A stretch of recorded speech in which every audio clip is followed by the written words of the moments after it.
Hi, welcome to my channel. Please like, comment, and subscribe. Security practice and commodities for practice in maritime.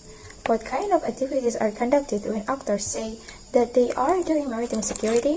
Such as a perspective takes up clues from security sessions analysis in that it is interested in the implementation of the measures that security sessions processes imply. It is embedded in an understanding of security politics in which practice, understood as organized patterns of doing and sayings, is the central unit of analysis. From such a perspective, also the question of which tools and technologies, such as navy ships or satellites, are used in maritime security practice is of core interest.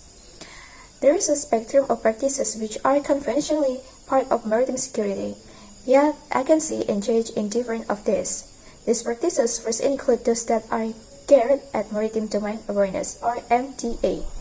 This includes surveillance through radar, satellites or tracking data and the sharing and using of such information through databases and service centers. Second, activities at sea, such as patrolling, interdictions, search and introspections, but also exercises. Third, law enforcement activities such as arrest, the transfer of suspect, as well as prosecution, trials, and prisons. Fourth, coordination activities at different levels. This might involve meetings and conferences and the harmonization of legal standards, procedures, mandates, or development of strategy and implementation plans. Other potential practices might, fifth, be seen in activities such as naval diplomacy, capacity building, but also naval warfare. In this latter type, whether the practices belong to maritime security or not will be contested. Studies of maritime security practices revolve around two different perspectives, which provides different insights. Studies of routine practices, that is what actors do on an everyday basis such as those outlined above, will reveal how the meaning of maritime security becomes settled and institutionalized in a distinct set of practices.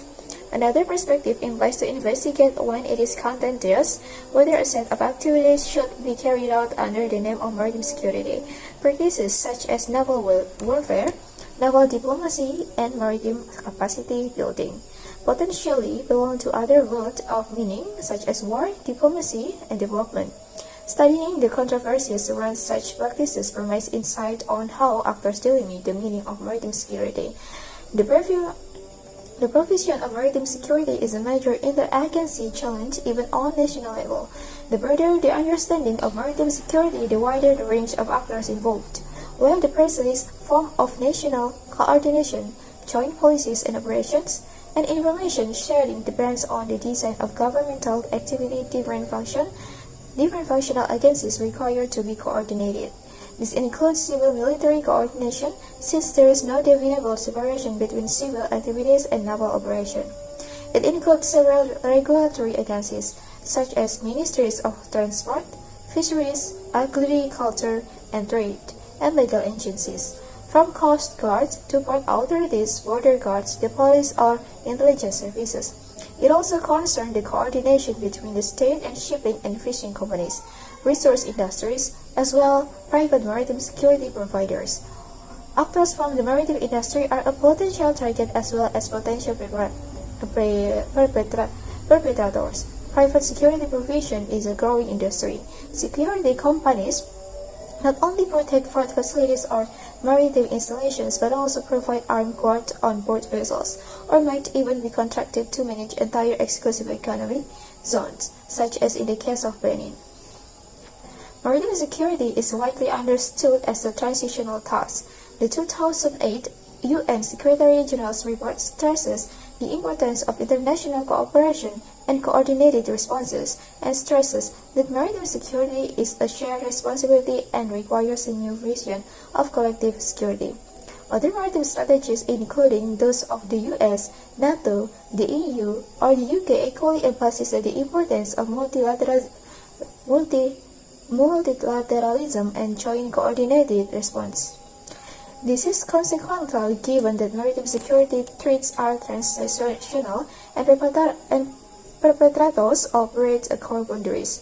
Maritime insecurity has transnational consequences, but also due to the liquid nature of maritime territorial boundaries. and the complex transnational character of global shipping and trade in which any single operation includes various national and jurisdictions. Scrutinizing who does what in the name of maritime security, moreover enabled to address what actors actually do together, how they cooperate with each other, and what potential effects this cooperation can have. A viable route to addressing this dimension is to rely on the concept of maritime security communities. The concept of maritime security communities describes an ideal form of cooperation between all actors relevant to the maritime sector, and this ideal form all maritime stakeholders securitize together, that is, they identify which threats are existential for which river objects and what should be done about it.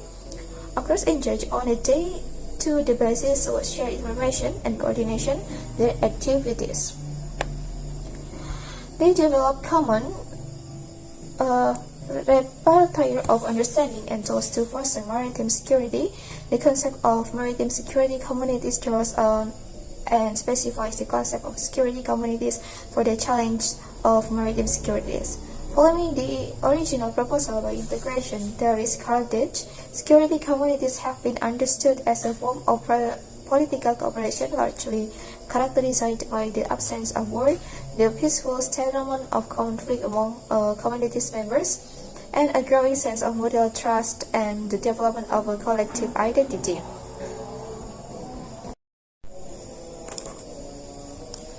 For that and later generation of analysis, NATO and the European Union were the prototypes of security communities.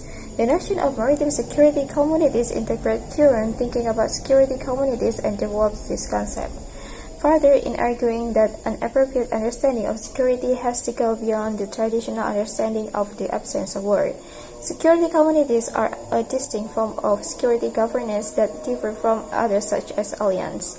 Security they communicate are about shared securitizations, how distinct threats are identified and how a community deals with them collectively.